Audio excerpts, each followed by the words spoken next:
Most people get this wrong when trying to start a company in Eritrea. They assume it is just paperwork and registration. But here's the truth no one tells you. The real challenge is not the form. It is understanding the sequence of approvals and the way business regulation actually works in practice. The biggest mistake you need to avoid is rushing into registration without preparing your documents and structure properly. Because in Eritrea, even a small mismatch in paperwork can cause long delays that are difficult to fix later. In this video, you are going to learn exactly how to start a company in Eritrea step by step in 2026. You will understand the legal structure options, the registration process, required documents, licensing steps, tax setup, banking requirements, and the practical realities most beginners never hear about. And here's the promise. By the end of this guide, you will know how to set up a company in Eritrea in a clear, structured way, even if you have never done anything like this before. Let's start from the beginning. The first thing you need to understand is that Eritrea has a structured but highly formalized business registration system. Most company formations involve government authorities that oversee investment, commerce, and licensing. The process is not random, but it is sequential, meaning you must complete one step before moving to the next. Now here's where it gets interesting. Unlike some countries where you can skip steps or fix issues later, in Eritrea, the system expects accuracy from the beginning. That means your preparation phase is extremely important. So let's break the process into clear steps. The first step is choosing your business structure. In Eritrea, most businesses are registered as sole proprietorships, partnerships, or limited liability companies. The most common structure for serious entrepreneurs is the limited liability company. This is because it separates personal assets from business liabilities and allows for more scalable operations. Let's make this real. Imagine Alex, an entrepreneur planning to open a small construction supply business in Asmara. Alex wants protection for his personal savings, so he chooses a limited liability company. This gives him legal separation between himself and the business. But here's the problem. Many beginners choose the wrong structure just because it seems simpler at first. Later, when they try to expand or bring in partners, they face limitations. So, choosing the right structure early is very important. Once you decide your structure, the next step is name reservation. You must choose a unique company name and submit it for approval. The authorities will check if the name is already in use or too similar to an existing business. Now here's where most people fail. They choose names that are too general or too close to existing businesses. This causes rejection and delays. Instead, choose a name that is specific, unique, and connected to your business activity. For example, instead of using something generic like Eritrea Trading Company, Alex chooses Red Sea Supply Solutions. It is distinctive and easier to approve. Once your name is approved, you move to the documentation phase. This is where you prepare your legal documents.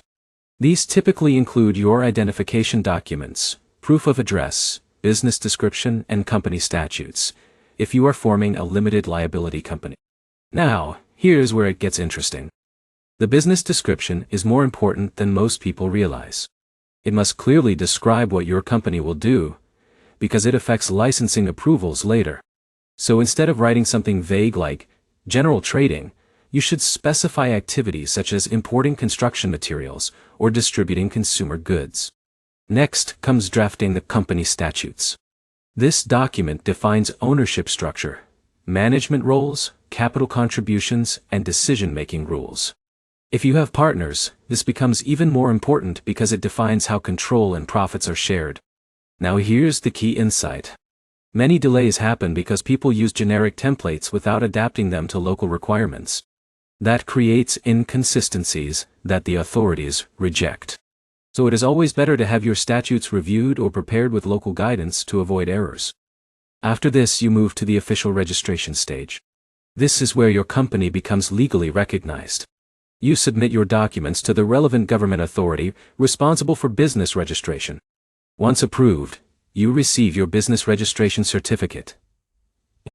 But here's the problem. Many people think this means they are fully operational. That is not true.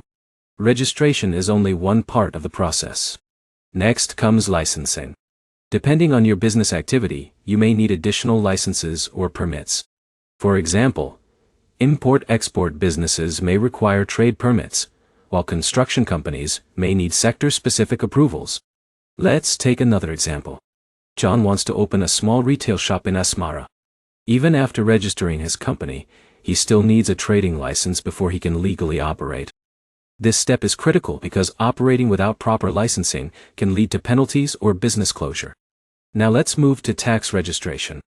After your company is registered, you must register with the tax authority. This gives your business a tax identification number, which is required for invoicing and legal operations. Now here's where many beginners get stuck. They delay tax registration because they think they can handle it later. But without it, you cannot fully operate legally. So it should be done immediately after company registration. Next is Social Security registration. If you plan to hire employees, you must register with the National Social Security System. This ensures compliance with labor laws and employee benefits requirements. Now here's an important point.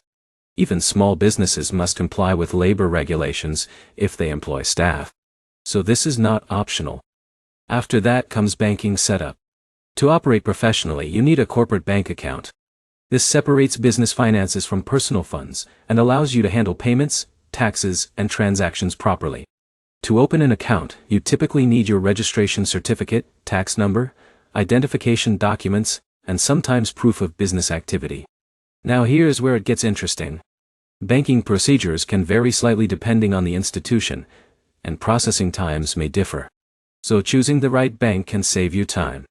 Finally, you must consider sector-specific approvals.